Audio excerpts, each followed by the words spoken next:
जमीन पर इंसानों से पहले अल्लाह की एक मखलूकन रहती थी जिसे जिन्नात कहा जाता है। जब जिन्नातों ने जमीन पर फसाद, खुराफात और गुनाह के काम बढ़ा दिए तो अल्लाह ताला ने फरिश्तों को हुक्म दिया कि इस फसाद को खत्म कर दिया जाए। अल्लाह के हुक्म से फरिश्तों ने जमीन पर मौजूद तमाम जिन्नातों को खत्म कर दिया, लेकिन उन्हीं में से एक जिन्न का बच्चा जमीन पर बच गया। वह अकेला था, डरा हुआ था और रो रहा था। उस बच्चे का नाम एजाजील था।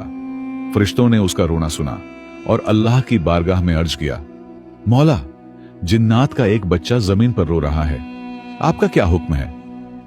अल्लाह ताला ने फरिश्तों से फरमाया, इसे उठा लाओ और इसे तुम लोग तालीम दो। फरिश्ते एजाजील को उठाकर अर्श पर ले आए और उसे इल्म व तालीम देना शुरू किया। जल्द ही इल्म के मैदान में एजाजील फरिश्तों से भी आगे निकल गया। यह देखकर फरिश्ते फिर अल्लाह की बारगाह में हाजिर हुए और अर्ज किया, मौला, यह तो हम लोगों से भी ज्यादा इल्म वाला हो गया है।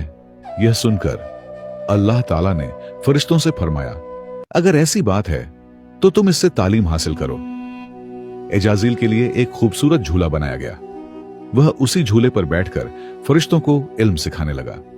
एजाजील अब मुअल्लिम उल मलकूत यानी फरिश्तों का उस्ताद बन गया। लेकिन अल्लाह की अता की हुई इज्जत पाकर एजाजील शुक्रगुजार बनने के बजाय घमंडी बन गया। इसी दौरान अल्लाह ताला ने जमीन पर अपना खलीफा बनाने का फैसला किया। खलीफा ए अव्वल यानी हजरत आदम अलैहिस्सलाम को वजूद में लाने के बाद अल्लाह ने फरिश्तों के साथ साथ एजाजील को भी हजरत आदम को सजदा करने का हुक्म दिया।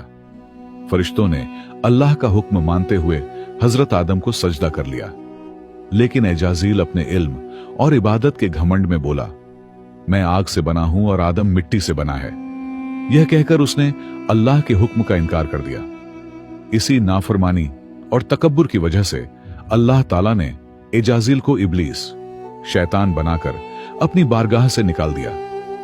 याद रखो, अर्श से फर्श तक जितने भी घमंडी हैं सब इब्लीस की जमात में होंगे।